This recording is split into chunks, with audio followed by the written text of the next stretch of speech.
Hey, good morning, Grove family, Grove friends. I hope you had a wonderful Christmas, and I hope you are doing well this morning. We do not have in-person services today, but I thought I would jump on just for a little bit, just to share a little encouragement and hopefully a little challenging word to be able to help us prepare for this next year. And so I hope you're doing well. First of all, I just want to say thank you so much to all of you for being a part of the Grove. This last year has been a different year. Last year and a half has been very different for sure, but it's still good. And there's a lot of good things that have taken place this last year. And I want to just talk a little about that, but also just thank our team. This week, one of the reasons we don't have service is because it's the day after Christmas. And we thought it'd be great for our team to be able to get a break.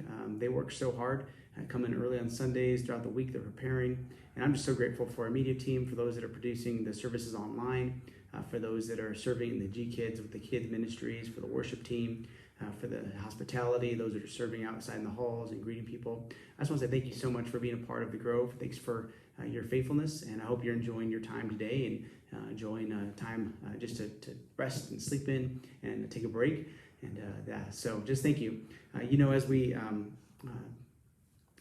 finish this year, there's really 6 days left in 2021. And I think about it, right? 2021, it's been, for some, maybe a very challenging year, one of the most challenging years of your life. Others, there's a lot of good things that have taken place. And depending on what you decided to focus on, depending on what you is happening in your life, there's a lot of chances that it's really good or really challenging.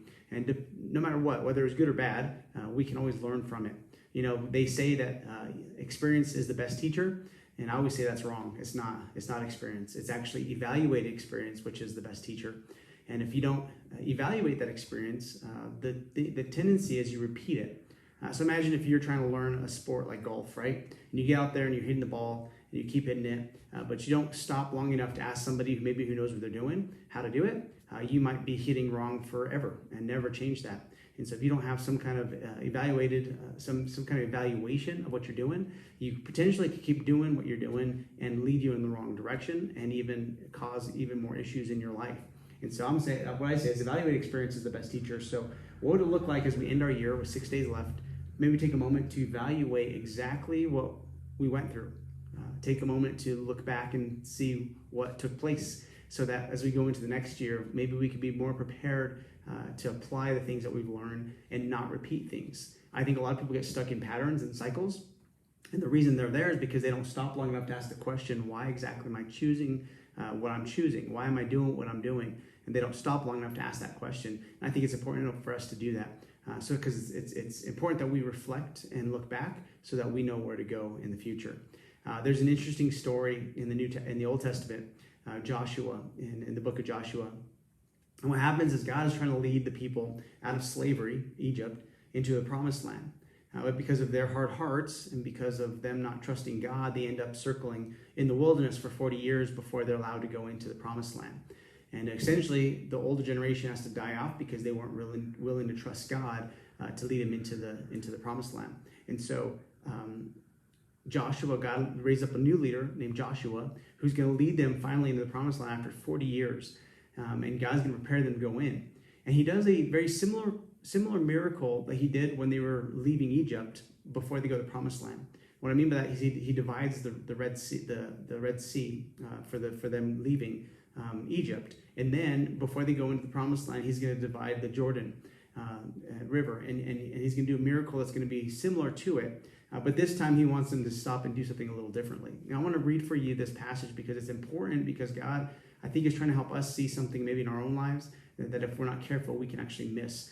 And this is what he says in Joshua 4:5-7.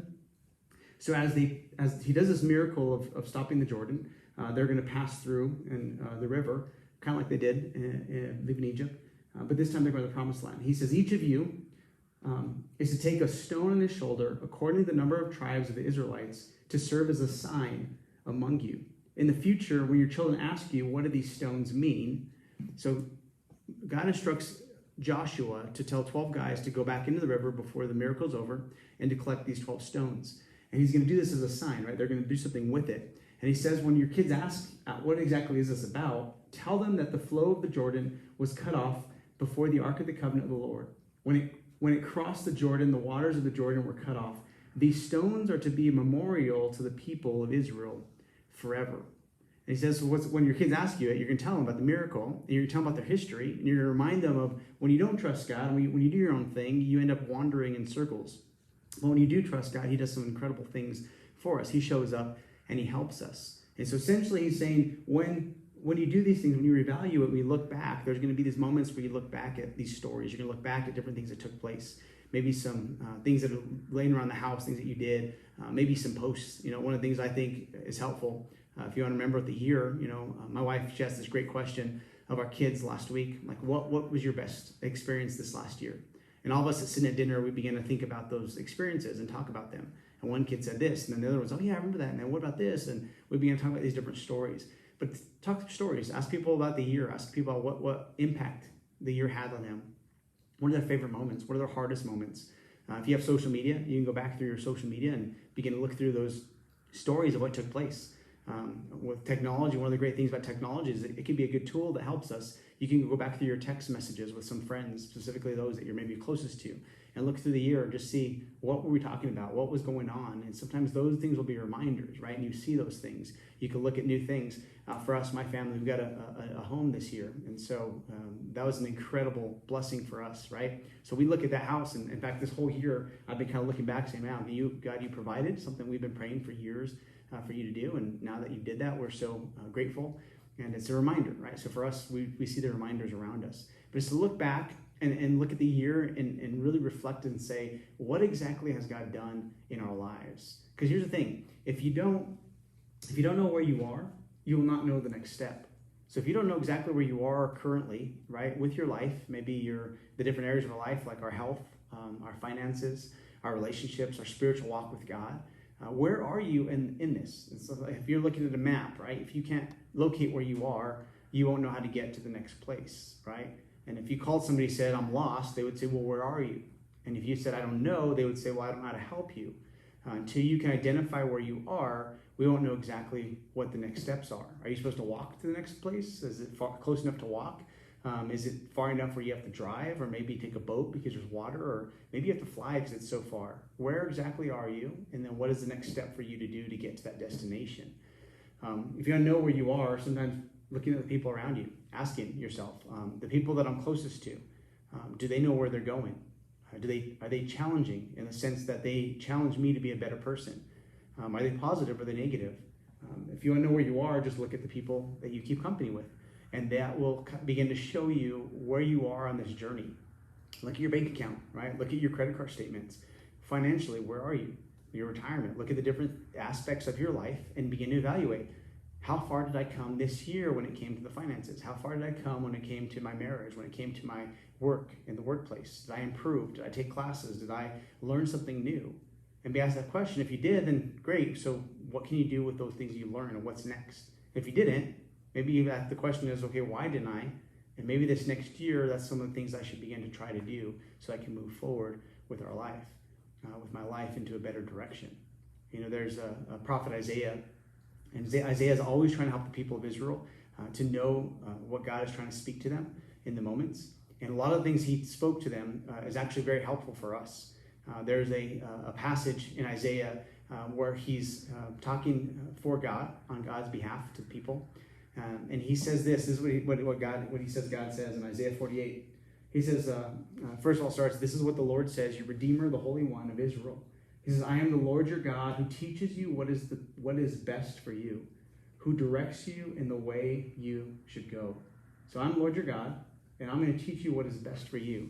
God knows what is best for you. God knows what is best for me. And when I trust him with my life, he always helps me get to that place of the best for me. For some, it's going to be different. It's not all going to be exactly the same thing, because what's best for you might not be what's best for me. And the thing God is leading and calling me to do is going to be different than what he's calling and leading you to do. He knows what's best for us if we'll trust him. And notice he says he'll direct you in the way you should go. So in this journey, if we don't look back, right, we might not know where we're at. But then what do we do once we look back? What do we do with those things? I think we give them to God. We thank him for the things that were positive. We ask for forgiveness for the things that were negative. We begin to say, help me to go in a better direction, because he knows the way that we should be going. And he says this, if you would only have paid attention to my commands, that your peace would have been like a river, your well-being like the waves of the sea. So God is saying, if you will just pay attention, I'm going to bring some consistency to your life. I'm going to bring some peace to your life, because this is how we know we're on God's path. There's peace in our life. There's a consistency. We expect things. We know things are going to take place. We can expect good things to happen because we're trusting him and doing what he's asking us to do. This is one of the things I love about Sundays. If you look back over your year, ask your question, how many Sabbaths did I keep? How many weekends or whatever day of the week that is, did I actually pause and reflect on the week, pause and stop working, right?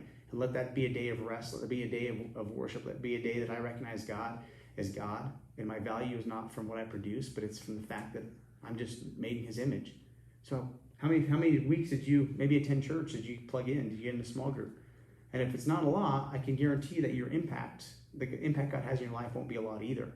And in this, he's saying if you will just keep that, right? So the strength of Sundays is that we have this reminder every single Sunday, every single week, like today, to take a moment and pause and say, wow, God, you're faithful. You took me these last 6 days, and now today I get to rest, and I get to prepare for the next 6 days, because I'm going to work hard the next 6 days, and then next Sunday I'm going to take a break again. And when we gather on Sundays at the Grove Central or online, what we're doing is we're saying, God, we put you first in our lives. We start our week off by saying, you're God. And when we do that, he begins to lead us, and we get consistency. I know my life. The more consistent I am with prayer and Bible study and reading, my 1 year, the Bible on my app or a physical Bible, I see consistency. My thoughts are more positive. I'm aware of the things that I'm thinking. I'm aware of the things that I'm facing. And I trust God more with those when I have consistency in my life. And I think that's what he was saying. Is if you'll trust me, I know the best way for you to go, and then I know the way you should actually take, and it's going to be this path. And even though you might maybe push back against that path, God's going to say, just trust me. It's a harder path, but it's a better path. This path is not the one you would choose, but I'm going to choose it for you because I know that it's better. Because here's the thing, when it comes to path, when it comes to the choices we make, if you don't know where you're going, most roads are going to lead you there. Most roads lead to nowhere. You can just pick a road and go, and you'll end up nowhere. So if you don't know where you're going, it doesn't matter what road you choose. Eventually, you'll get to nowhere. But there are specific roads and specific paths to get to specific places.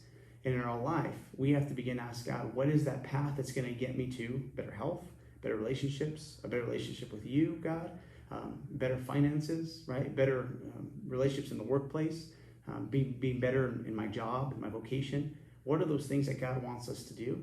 And if we ask him and trust him, he'll begin to show us there. This is the right path. This is the way you should go. This is the way you should walk. In fact, one of the things I love about God and the Holy Spirit is that he's always trying to help us on this journey. And if we'll slow ourselves down enough to listen, we'll begin to hear him directing us. In fact, Isaiah tells us in another chapter, in chapter 30, this is God speaking. He says, whether you turn to the right or to the left, your ears will hear a voice behind you saying, this is the way, walk in it. So this next year, 2022 is about to start, right? When we're making decisions, if we'll trust and listen to God, he's going to say, no, don't go right, go left. No, don't choose that, choose this. Right now, don't say yes to that. Let's wait. And then maybe in a few months, in a few weeks, that'll be the right decision, but just trust me. And when we listen to God, a voice is going to be very clear telling us, this is the way, walk in it. This is the way you should go, walk in it. One of the things I love about Jesus is he is so intentional about his life. Over and over, he was telling people here, this is what I've come for. This is where I'm going. This is why I exist. This is who I am. This is what I'm doing here on earth, right? Over and over and over. The things he would say that they recorded in the Bible, the different verses, he's saying, this is why I've come. I know exactly what I'm doing. Hey guys, I have to get to Jerusalem because something big is going to happen there. This is where I'm going. This is where I'm going. This is what I'm about. And then whenever other voices would come in and say, hey, this is more important, he says, no, that's not more important. In fact, one of his friends, Peter, he actually calls him Satan and says, no, get behind me, Satan. You're trying to stop what God is trying to do in my life. And he actually says no to something that wasn't actually bad. It was Peter saying something. He says, no, that's not where I'm supposed to go. God has something different for me, something better for me. I'm going to keep going in that direction. In our life, if we'll trust God, he'll tell us this is the way you should go. This is the way you should walk in. He wants us to know that we should have intentionality. So as we get ready for, I can't even believe I'm saying this word, right? 2022. Wow, 2022. As we get ready to go into this next year, we have 6 more days of 2021. We should evaluate. We should reflect. We should ask questions. We should reach out to people that maybe we're close to and ask questions about what 2021 is like for them in our lives. what the impact that we had. Begin to look and reflect at what you accomplished, what you didn't accomplish. Maybe some of the goals that you have that you didn't maybe finish, and maybe this next year we can start. And so as we get ready to go into 2022, really today I want to just say at the end of the year, let's reflect. Let's ask God, what are we supposed to learn? What do we maybe miss this year that we shouldn't have missed? What are those things that we should be thankful for? And yes, it's easy to focus on the negative or what took place, but I guarantee if you'll begin to see the positive. Negativity, neuroscientists tell us you can't have gratitude and a negative mindset at the same time. You have to choose one or the other. And when you begin to be grateful for what God has done, you'll begin to actually see that he was in the middle of even the darkest times, the hardest times. And he's there with us to help us on this journey. And then as we get to prepare for the next year, right, we can begin to ask the questions, God, what are those things that you want me to accomplish this next year? In 2022, what do you want me to accomplish? What do you want me to do? And then begin to start setting some goals of what I didn't learn in 2021. Here's what I want to learn in 2022, and begin to establish it. Here's the direction I want to go. And then get people around you that will encourage you. Get in a small group. The Bible plan on January 1st. There's a lot of different Bible plans that people will be doing. We'll be doing as a church. If you want to join us, I have different friends that reach out and say, hey, you want to do a Bible plan together? And it's just one of the easiest ways on your phone through the YouVersion app. It just reminds you every single day of what you can be learning, what you can be reading with others. And so get people around you that you can be encouraged with. So Bible plan would be a great way to start. You know, as we start the new year, one of the things I always encourage us to do as a church is to set some time aside for prayer and fasting. And so from January 9th through the 29th, we're going to set a season of 21 days that we say, let's take maybe once a week, maybe it's every single day, maybe there's something you would fast for those 21 days that you'd begin to prepare and say, I'm going to go into this new year seeking God and asking him for his help. And as we do that, God will lead us on this journey. And my prayer for us in 2022 is it would be the best year that it could possibly be. And best years don't happen on accident. They typically happen because of hard work, because of intentionality, because we put a plan in place and we work to that. If I look at this year, the reason I accomplished the things I accomplished is because I set a goal to accomplish those. I put some systems in place to accomplish those. I begin to work towards those things. And so in my life, I have some rhythms, right, that I go through every single year, every single week. And the more consistent I am in those, the healthier I am as an individual. If they're healthy ones and if they're good ones. And if they're negative ones, then that can work against me. So let's cut out the negative. Let's begin to see the positive and seek God for what he wants to do. And so this year, as we end the year, my encouragement, my challenge is look back, write down some of those things, get some of those things that'll be reminders for you, so that when others say, hey, why do you have these things? You can say, well, I'm going to remember the faithfulness of God. I remember what he did for me, and I'm going to look forward to what he has to do again in my life to help me continue to make an impact in this world. And so for us as a church, we want to be able to partner and help you in any way we can. One thing that we do on regular is our website. We try to update that regularly, and that's a great resource and place to go whenever you need prayer. There's a connection card that we'd love for you to connect with us there. There's talking about prayer and fasting. There's some resources on there that we'll post and help you to see, so you can learn more about that if you've never done that. And as we go forward into the year, my encouragement, my challenge, that we would just learn to prepare and plan and set some really good expectations and goals for the future. And most importantly, as we're walking, that we'll pay attention to what God is saying, so that when we have choices, we'll follow the way of peace, we'll follow the way of wisdom, as God says, go this way, not that way, and we'll trust him. And the more we do that, the more consistency we'll have in our life and the greater impact we'll have. And so as we finish this year, I just want to say again, thank you for being part of the Grove, and your faithfulness and your attending, for being a part of giving, being a part of serving. It makes a difference. And this next year, we know as a church, it's going to be one of the best years we've ever had. And we believe that. And we're working towards some things to be able to say, let's keep moving forward to reach more people with God's great message, his good news. And we'd love for you to partner with us in that. And so as we end the year, I would encourage you, end of year giving is a great way to help us stay strong. If you want to give, that'd be a great way. Our website has a place to go and there's a give tab. You can do that. And a lot of you do online giving, so thank you for that. And many of you set up recurring. That just makes it consistent for us as a church to know how to plan, how to budget. And so we always budget our next year off of what came in this year. And so as we end our year, we are to begin to plan that budget for the next. And so if you want to help us end strong, we'd love for you to give there. And I would encourage you, be consistent in that area of your life. Learn to be generous, learn to seek God and put him first. And wherever it is that you're at, maybe take a step in that, in generosity, a step towards what God would have you to do in that area of your life also. Because our mental, our emotional, our relationship, our spiritual, our financial, all those aspects of our life are really important for us to get healthy in. And I hope that in 2022 that you'll be intentional with those different parts of your life and that you will begin to make some wise choices to get healthy in those areas. We'd love to be able to help you with that. If you need resources, we'd love to give you some. We have an account that we'd love to give away, right now media. It's like a Netflix of Bible study, which is pretty incredible. And we'd love to be able to have you put that in your hands if you want it, and help you get some tools and resources to be able to learn more and to grow in this next year. All right. So my challenge today is just look back, reflect, evaluate. Right. Maybe ask some people in your life, what was I supposed to learn? What did I not learn?